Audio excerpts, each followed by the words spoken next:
મા શિવરાત્રિના ઉપવાસ માટે એકદમ સુપર ક્રિસ્પી અને એકદમ ટેસ્ટી સક્કરિયાની વડાની રેસીપી શેર કરી રહી છું. ફરાળમાં કહી શકીએ એવા આપણે ફરાળી સક્કરિયા વડા બનાવવા માટે સૌપ્રથમ આપણે સક્કરિયા લેવાના છે. એને પાણીથી 3 થી 4 વાર સરસ રીતે વોશ કરીને આવી રીતે છોલીને એને પાણીમાં મૂકવાનું છે. આવી રીતે 2 ભાગ કરીને એકદમ ઝીણી છીણીની મદદથી આપણે એને છીણી લેવાનું છે, કંઈક આવી રીતે. હવે એને સાઈડમાં મૂકી દઈશું.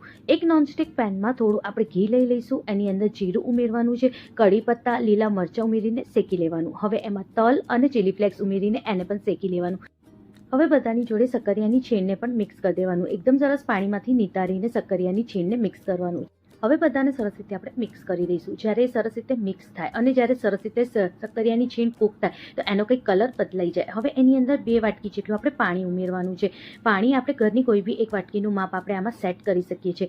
હવે એને ઢાંકી દઈશું અને 2 થી 3 મિનિટ માટે સરસ રીતે કૂક થવા દઈશું. જ્યારે એ સરસ રીતે કૂક થઈ જાય પછી એમાં આપણે સ્વાદ મુજબ મીઠું ઉમેરવાનું છે, કાળા મરી પાવડર ઉમેરીશું, ખાંડ ઉમેરીશું અને એક નાનો કટકો આદુને પણ એકદમ ઝીણું કદુકસ કરીને ઉમેરીશું. બધાને એકદમ સરસ રીતે આપણે મિક્સ કરી દેવાનું. હવે એની અંદર આપણે મોરૈયાનો લોટ ઉમેરવાનો છે. મોરૈયાનો લોટ બનાવવો બહુ જ સહેલું છે.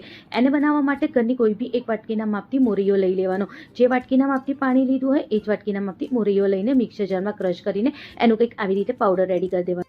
લોટને સક્કરિયાની જોડે થોડું થોડું કરીને મિક્સ કરવાનું, જેથી લોટમાં ગાંઠા ના થાય. અને બસ આવી જ રીતે આપણે મિક્સ કરતા રહેવાનું અને થોડીક જ વારમાં આપણો એકદમ સરસ લોટ બંધાઈને રેડી થઈ જશે. આ બધી પ્રોસેસ આપણે મીડિયમ ગેસ ઉપર કરવાની છે. અને જો કંઈક 5 થી 6 મિનિટમાં જ આટલો સરસ લોટ બંધાઈને રેડી થઈ જાય છે. લોટ બંધાઈ જાય એટલે ગેસની ફ્લેમ બંધ કરીને ઢાંકીને 5 થી 10 મિનિટ માટે સાઈડમાં મૂકી દેવાનું.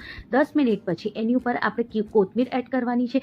શેકેલા સિંગદાણા અને અધકચરા વાટીને ઉમેરવાના છે અને એની અંદર હવે અડધું આપણે લીંબુનું રસ ઉમેરીશું. બધાને એકદમ સરસ રીતે આપણે મિક્સ કરીને એનો એક સરસ લોટ બાંધીને આપણે રેડી કરવાનો છે, કંઈક આવી રીતે. હવે વડા બનાવવા માટે હાથ ઉપર થોડું આપણે તેલ લગાવી દઈશું અને નાના મોટા જે રીતના આપણે વડા બનાવવાનો હોય એટલો લોટનો ભાગ હાથમાં લઈને બરોબર મસળીને અને એને વડાનો શેપ આપી દેવાનું. ખાસ કરીને ધ્યાન રાખવાનું જે કિનારો છે એને બરોબર પેક કરવી જોઈએ. હવે એની ઉપર આવી રીતે આપણે તલ લગાવી દઈશું. બસ આવી જ રીતે બધા વડાને બનાવીને આપણે રેડી કરી દેવાના છે. હવે આવે છે ખાસ પ્રોસેસ, જે છે તળવાની. તળવા માટે પહેલાં ફૂલ ગેસ ઉપર આપણે તેલને ગરમ કરવા મૂકવાનું. તેલ જ્યારે એકદમ સરસ ગરમ થાય પછી બધા વડાને તળવા મૂકવાનું. એક બાજુ સરસ રીતે વડા જ્યારે સહેજ ગુલાબી થાય અને એક બાજુ સરસ તળાઈ જાય પછી જ આપણે એને પલટવાનું છે. એ પહેલાં નહીં પલટવાનું. પલટ્યા પછી ગેસની ફ્લેમ મીડિયમ કરી દેવાની અને મીડિયમ ગેસ ઉપર સહેજ ગુલાબી થાય અને એકદમ સરસ ક્રિસ્પી થાય ત્યાં સુધી આપણે વડાને તળવાનું છે. અને રેડી છે એકદમ સરસ સક્કરિયાના વડા. આ વડાની રેસીપી આ શિવરાત્રી જરૂરથી ટ્રાય કરજો. ખરેખર તમને બહુ જ ગમવાની છે.